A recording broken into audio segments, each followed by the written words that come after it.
السلام عليكم ورحمة الله وبركاته. حبايبي عاملين ايه؟ يا رب تبقوا بصحة وسعادة.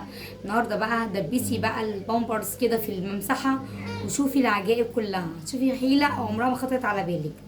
يلا نقول بسم الله ونبدأ مع بعض.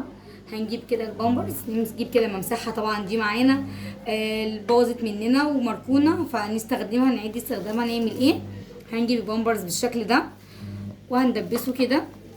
لازم نجيب الطبقة اللي هي الداخلية لان بيبقى فيها مواد حلوة جدا جدا مفيدة للتنظيف. هنجيب كده اهو بالشكل زي ما انتم شايفينه كده وندبس.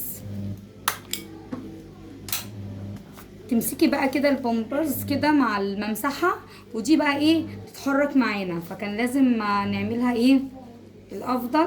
ثواني هنجيبها كده، ثبتناها طبعا، دي بتلف معانا كده في كل الاتجاهات. حبيتي بقى دي بس هترتاحي خالص من المسح، ننضف كده بيها الحيطان، هتقعد عندك بالشهر مش هتيجي جنبها، تفضل الحيطان نضيفه وجميله جدا بسبب الماده اللي في ايه في البامبرز من هنا. طب هنجيب ايه الاداه اللي هننضف بيها والمواد اللي هننضف بيها؟ هنجيب كده هنا شويه صابون سائل كده خام بريل اهو، هنحط عليه كده خل بالشكل اللي انتوا شايفينه ده، وليمون.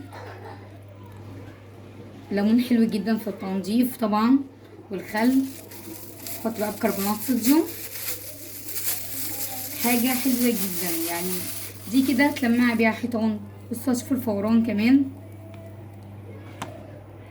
اهو بالشكل ده لما يتفاعل المواد مع بعضها. نغمس بقى فيها البامبرز بتاعنا نغمس سلكة اي حاجة، دي حلوة جدا تنظيف. لو جينا قلبناها كده اهو بالشكل اللي انتوا شايفينه ده، حاجه كده فعاله معانا جدا يعني. لو نضفتش بيها اي حاجه هتنضف وتبرق وتبقى حلوه جدا. هنجرب كده دلوقتي مع بعض. حلو قوي. بصوا هنجيب كمان سلكه كده، ومعانا حيله تانية. ايه هي؟ هنجيب كده الليمونه بتاعتنا او برتقانايه قديمه عندك خلاص اتقشرت واتاكلت، فهنجيبها كده اهو، نحطها كده على الليمونه كده اهو بالشكل اللي انت شايفاه ده كده اهو. الليمونه دي بقى فايدتها ايه؟ لو عندك اطباق فيها سمك، زفاره، رنجه، فسيخ، الكلام ده كله مهما غسلتيه بيبقى فيه ريحه شويه، فايه فايدتها؟ ان هي تغسلي بيها وتنضف لك. لما نيجي نغسل بقى الاطباق بتاعتنا مش هيبقى فيها اي ريحه زفاره ولا اي حاجه.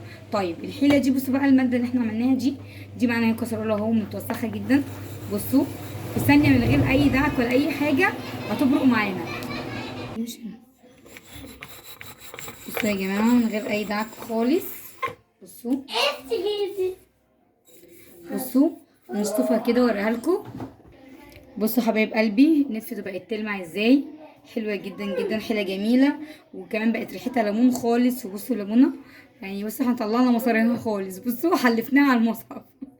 فكده الفيديو انتهى معاكم، ويا رب يكون افدتكم. اشوفكم في فيديو جديد، ويا ريت لاول مره يشوفني اشتراك.